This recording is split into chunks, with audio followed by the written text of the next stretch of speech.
Apa kabar? Ini sedikit terlambat kita hari ini menemui Anda bersama Bung Rocky. Tadi saya bilang saya masih bersyukur bisa ngajak ya, nyulik Bung Rocky dari berbagai kegiatan Anda untuk menemui Anda kembali karena saya tahu ini setiap kali agak terlambat saya pasti banyak japri yang muncul yang punya nomor saya pasti mudah-mudahan nggak terlalu banyak yang punya karena kalau banyak yang punya saya pusing kalau Bung Rocky sudah terlambat update pada Anda semua.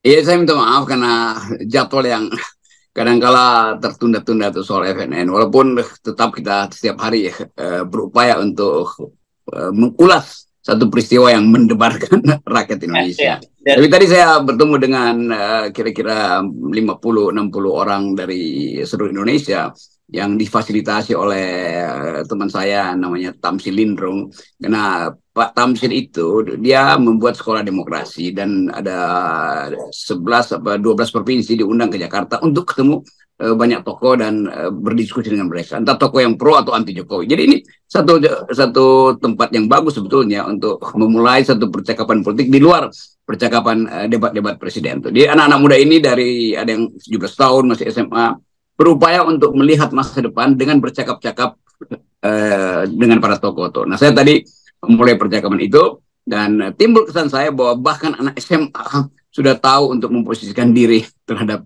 capres-capres ini tuh. Jadi ide kita yaitu menghidupkan wacana kritisisme itu akhirnya dibaca sebagai pendidikan politik alternatif. ya, Jadi kita dukung sekolah demokrasi dari saudara Tamsil Indrung. Ya, saya ingat itu pernah kan sekali waktu kalau tidak salah mereka juga datang ke tempat Anda dan ini lintas partai ya anak-anak ini ya, Prof ya. Iya, itu jadi menarik betul buat tahu bagaimana mereka mengerti keadaan politik, tetapi ragu-ragu untuk mengucapkan pikirannya itu. Karena itu mereka butuh teman diskusi sebenarnya. Itu aja. Jadi poin yang bagus bahwa sejumlah elemen anak muda di banyak kabupaten kota bahkan menyatukan energi mereka untuk mengintip masa depan mereka ada di mana. Kalau si A terpilih, kalau si B terpilih, kalau si C terpilih, gitu. Itu unik tuh.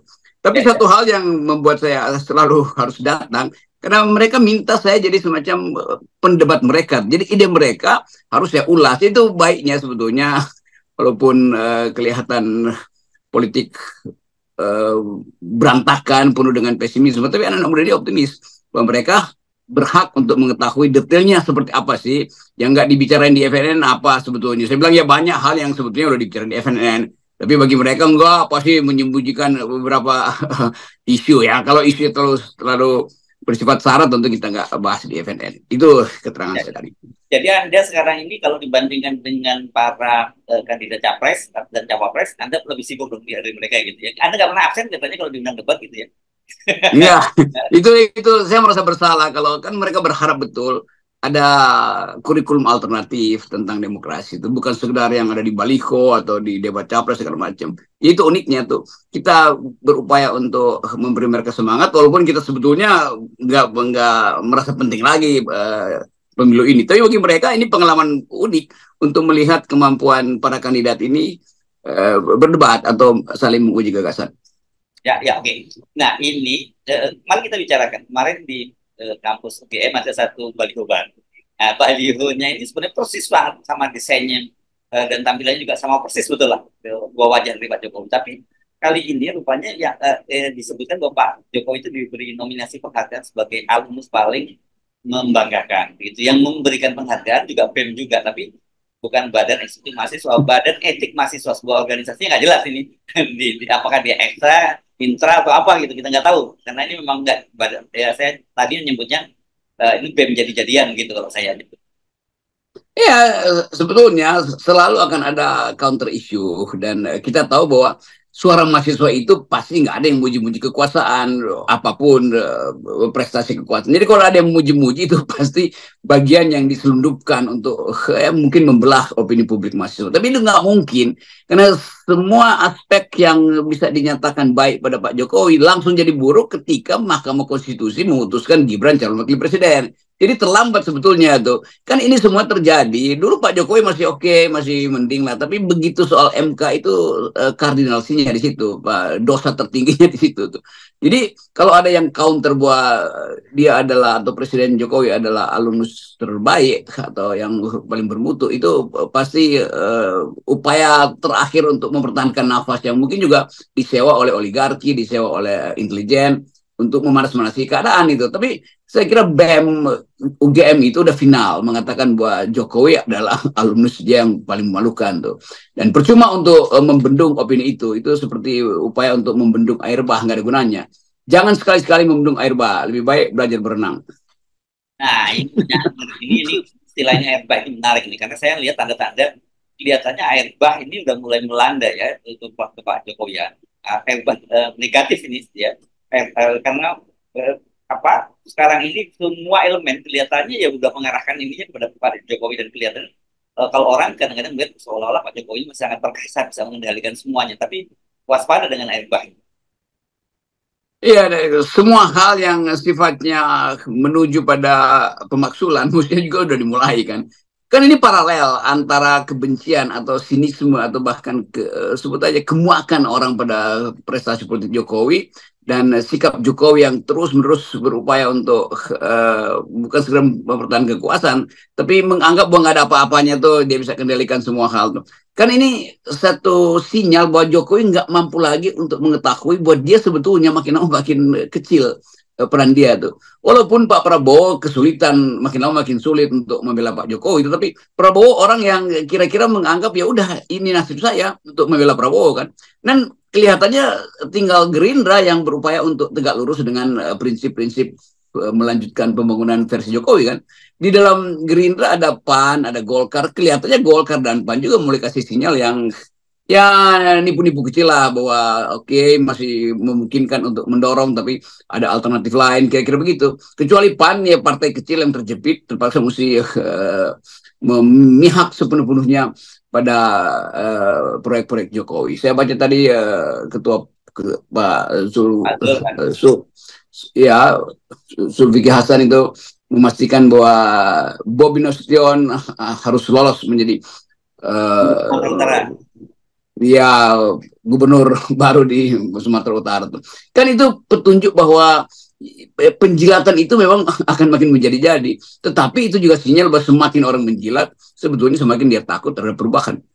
Ya, oke, ya. Jadi ini kayaknya intens ya kalau Pak Zulkifli kan kemarin dia sudah menyebut bahwa Pak Jokowi, PAN itu ya partai Jokowi, bukan partai lama karena partai lama dulu, sekarang dia udah ke Sumatera Utara memastikan bahwa Bobi Nasution itu akan pasti akan jadi gubernur Sumatera Utara. Dia tidak tahu bahwa di diam-diam air bah sudah mulai bergerak seperti yang Anda katakan tadi. Tapi yang menarik apa yang disampaikan oleh Gibran, dia memberi analisis tentang debat itu karena dia melihat oke, Pak Anies itu sudah mengusung perubahan, ya, jadi dia akan melakukan perubahan apa yang dilakukan Pak Jokowi, sementara Pak Prabowo jelas akan meneruskan programnya Pak Jokowi. Nah, dia bertanya, Ganjar itu apa gitu. Ini menarik juga bagaimana Kaisang, maksud saya menanyakan soal ini.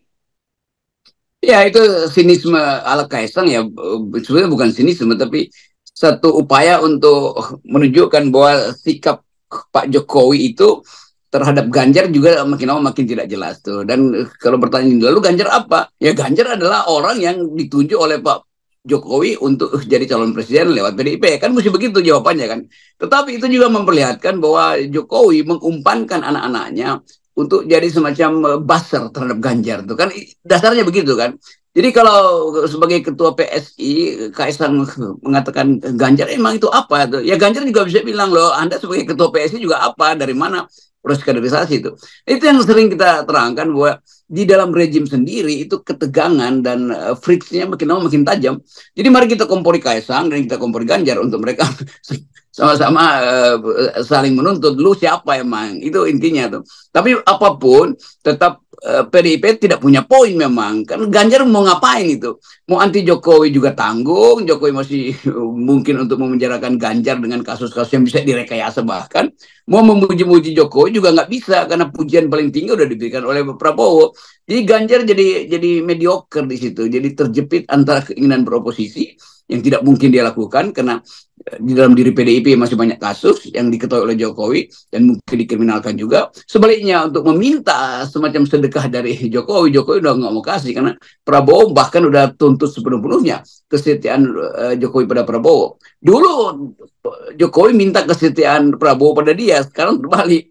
Pak Prabowo minta kesetiaan Pak Jokowi pada Prabowo. Jadi kira-kira Pak Prabowo bilang, ini saya udah bergulir ya, elektabilitas saya sudah tinggi, maka jangan sekali-sekali lagi Pak Jokowi kasih sinyal pada Gibran, pada Ganjar. Kira-kira itu di pikiran teman-teman Gerindra, terutama pada Pak Prabowo. Analisis saya begitu. Nah, tapi ini masih Ganjar harus berpikir keras lah. Ya, kalau menyampaikan Kaisang, kalau kita mungkin menyampaikan yang memporin.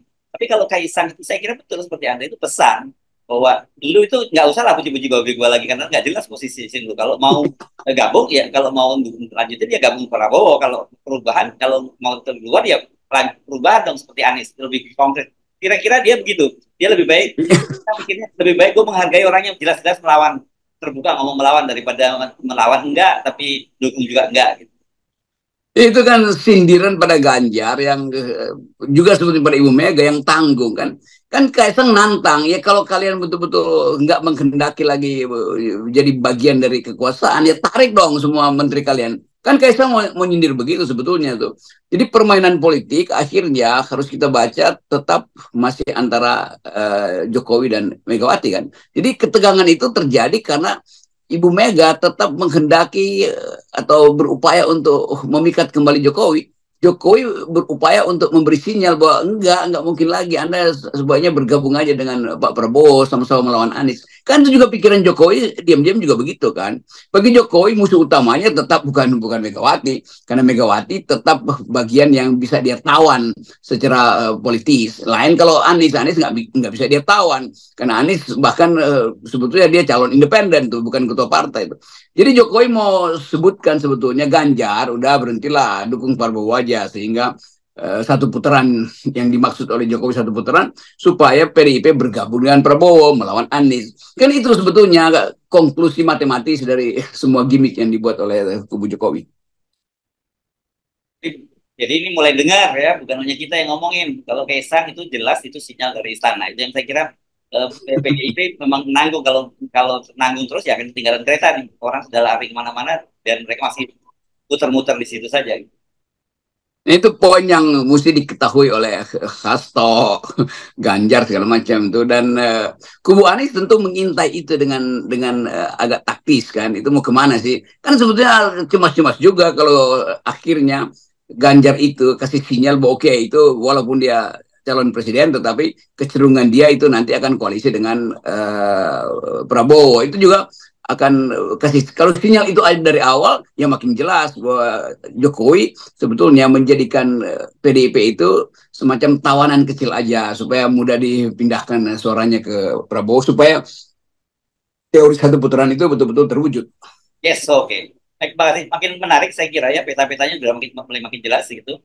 Tapi di luar itu saya kira apa yang tadi kita bahas, kemungkinan terjadinya perubahan politik di luar elektoral itu sangat mungkin terjadi, tanda-tandanya juga sangat kuat gitu ya. Yang Anda sebut sebagai Ya, tesis FNN tetap kita menduga keras, kita buat estimasi dengan kalkulasi akademis bahwa perubahan di luar sistem elektoral atau kecelakaan politik memungkinkan perubahan berlangsung di luar sistem elektoral. Dan itu yang mesti siap-siap tuh. Mungkin beberapa tokoh yang suka biasa menyebut dirinya penyelamat bangsa mesti siap-siap tuh, walaupun kita nggak ngerti tuh penyelamatannya kayak gimana tuh. Ada yang mulai berpikir memang mesti MPR dihidupkan kembali, tapi kita juga curiga nanti MPR dihidupkan penunggang gelap juga banyak untuk agenda-agenda tertentu. Jadi FNN tetap hanya menyodorkan analisis. Oke, Bung Rocky, terima kasih. Kita ketemu lagi Ya. ya.